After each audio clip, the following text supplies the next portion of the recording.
Oh, barbers. Don't you just miss them? Hi there, my name is Charlie Daniels and I am a photographer slash videographer from Kent, England. On this channel we'll be starting a series of episodes. We will be sharing anything from unboxings to tech reviews, camera equipment. I'm not clued up about every fine detail to do with photography and videography. I'm still learning myself. I'm still trying to research and look deep into equipment. The camera I'm using, which is the Sony A7 III, I'm trying to find out how to get the best out of my equipment. I'm still understanding lighting.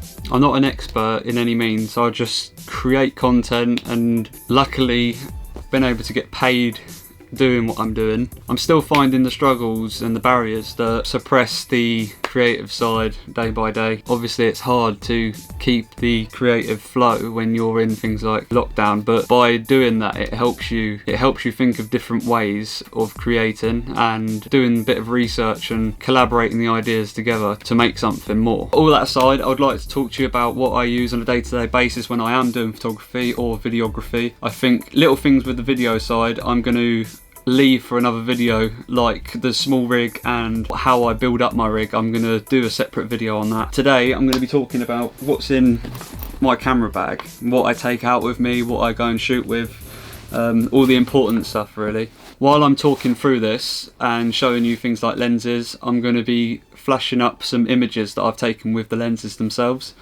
so you guys can get an understanding of the focal length, the compression, the sharpness, the bokeh, which is the blur. The camera I use most is the Sony A7 III, which I am recording on right now. I've had to record on the Sony A7 II to get video footage of the Sony A7 III, and then what I've done is I've switched it back so I can get the 4K from the Sony A7 III. Using the A7 III, we use it for both photography and videography. This camera is absolutely superb. It serves with perfect precision to autofocus. The autofocus system is amazing. It has served me with absolutely no trouble, no difficulty at all. The 24 megapixel full frame sensor is more than enough for any photographer, from beginner to professional. If you ever think about picking one up, don't take a second thought. Unless you're looking for the more megapixel count, then head for the A7R series. You won't really notice the difference unless you're blowing up the images or cropping in. So the only downfall I will push towards the A7 III is the lack of slow-mo 60 frames per second in 4K. You can only use 1080p for the 60 frames per second right up to 120 frames per second.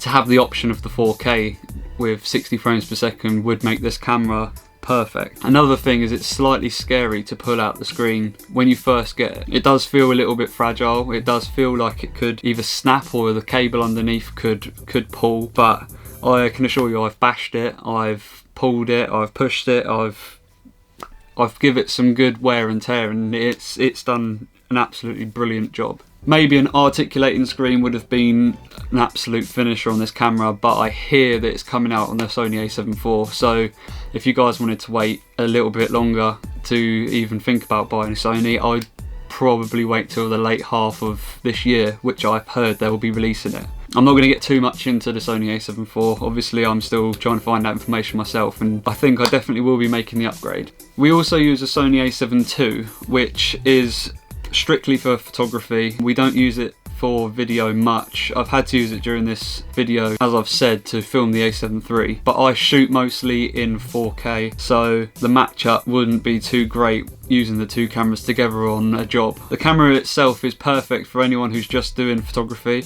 or maybe a beginner videographer or vlogger. I've actually taken it on a few shoots where I've had to use both cameras, and it's kept up very well with the Sony A7 III photography wise. Some of the photos I would even say looked better for some reason. It might have been the lens that I was using, but it is a great camera when it comes down to photography.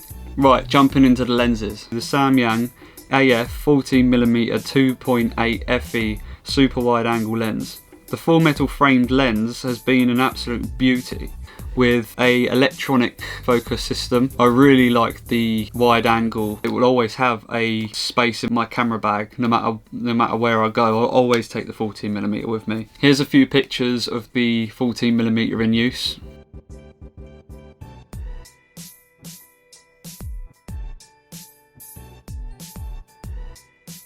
Onto this stock lens. Now I got this lens with the camera itself. It's a Sony FE 3.5 to 4.6, 28mm to 70mm. It's got image stabilization in the lens. I'm not gonna lie, I haven't really used this lens as much as I think I should have.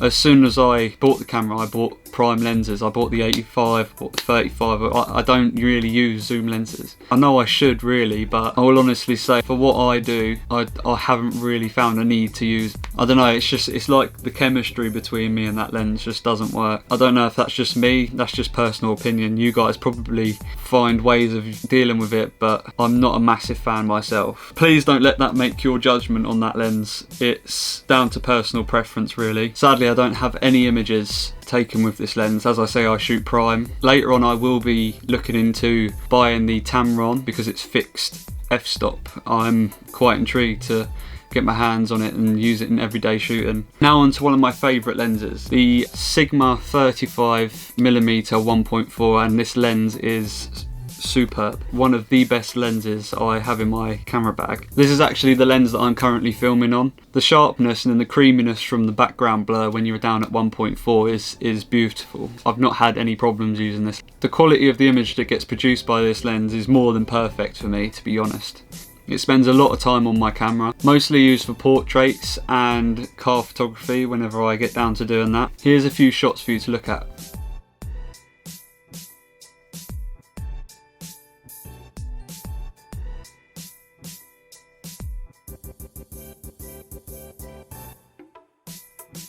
Now the Sigma Art lens is perfectly paired up with the Sony 85mm 1.8, and can I just say, what a lens. It is probably the only lens I keep on my camera 70% of the time.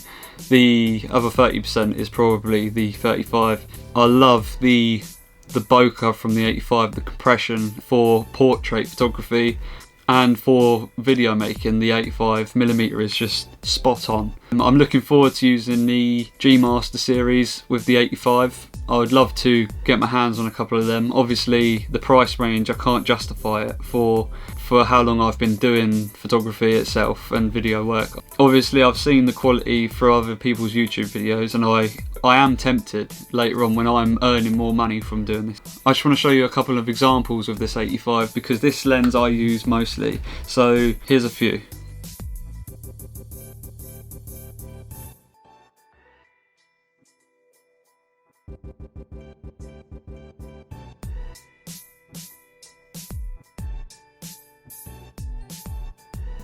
And lastly, I have the Sony 50mm 1.8. This is a cheap lens. This is also known as the Nifty 50. I will honestly say, for a beginner lens, this is great. The only downfall it has is it sometimes has a lot of chromatic aberration if you're shooting in the sun, and the noise from the motor when you're focusing is so loud when you have a mic plugged in. The overall build quality of it is, it feels quite nice. It's a light lens. If you're run and gun, this is perfect. Sometimes you will get a lot of breathing with the focus. If you're patient, you can deal with it.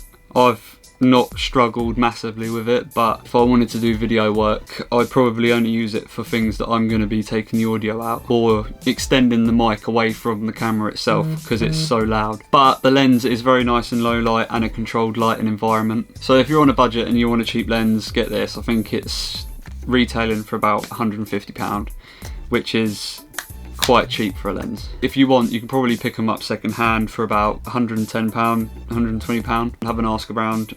I'm pretty sure you'll find something. But please don't underestimate this lens because the photos that it produces are pretty good when you can get the lighting bang on. Now, away from the lenses and a little into accessories, we have a little air blower that I use to get the dust off of my sensor whenever there is some on there, because the worst thing you want to do is touch that sensor. You really don't want to try and clean a mirrorless sensor, not with anything other than just blowing that dust off. If I was you, I'd probably look online, see what you could find to do with cleaning a mirrorless sensor. I'm not going to try and tell you how to clean your sensor any other way than to blow the dust off. I also have a little duster brush which I use for inside the lenses, just to get the excess dust that the blower can't get out. And for the strap, I'll use a Peak design because I love the quick release. I like how it keeps everything nice and neat. If you want to take the straps off and put it in your camera bag. You don't have to deal with all the strap being everywhere. You can just neatly fold it up and put it away in another section of your bag. This also works very well when you're using a tripod or a cage. You don't have to have all the dangly strap around.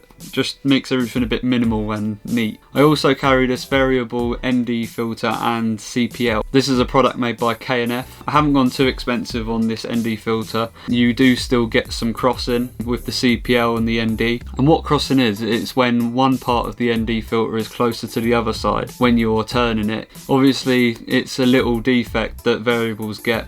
It's not perfectly balanced each side, so you will get some crossing within your image.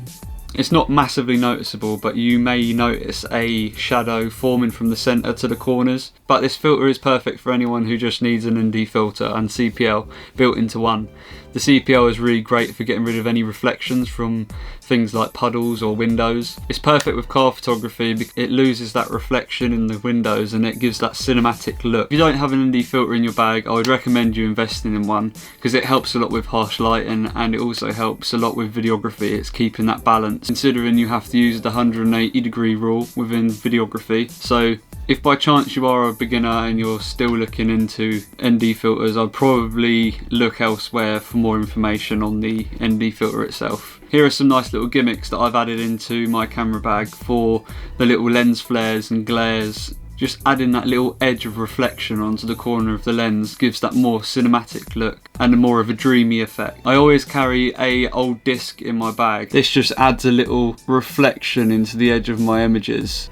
And the Prism is really great for separating light, so you'll get a really nice dispersal of different colours. It also creates a very nice flipped reflection throughout the Prism. I keep this inside a new sock. I wouldn't like it to start chipping away and scratching, so best be safe.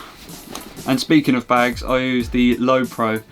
I have not had a problem with this bag. It is great. It's big enough for what you need. But for me, my camera equipment is growing more and more by the month. So I'm going to be trying to look into getting a bigger bag or a Pelican case to carry all my equipment with. I just use this for a little grab and go sort of thing. It's really good because the insides are all adjustable. You can reshape the fabric to fit what lenses you have and what camera you have. So you get the idea. Just in case you was wondering for lighting, I'm just using a cheap £25 ring light from a local shop. They call it a social media ring light. It does the job. And for these two coloured lights, I'm using these very cheap newer light panels. I think I paid about £40 on a sale for them. So I've got two of these. They're USB powered. I'm currently powering all of these lights on a very powerful and compact power bank. I am thinking about getting another one. This is the Ninja Bat. The power this thing holds is absolutely amazing. I can charge my phone like 8 times, I believe, before it gets flat. I can power all these lights and it will still be holding its charge after I'm finished. So that's it for my camera bag and all its contents. I may be looking at doing a more in-depth review on my equipment, but there's so much great content out there that these lenses and the equipment's already been out for quite a while now. So if you want to find out about this equipment, I'll label it all below what I use so you can do a bit of searching yourself. I'm not going to go repeating what other people are saying about the same thing that's been out for a good couple of years. So some of these people have helped me choosing my equipment, and I'm pretty sure that I'm going to go on to finding other great content creators that are explaining this better than I ever can. I hope you guys have enjoyed this brief overview of my equipment that I use on a day-to-day basis, and I really hope to hear from you guys soon. I hope you guys stay safe and I hope you guys stay healthy, and I will see you soon. Peace.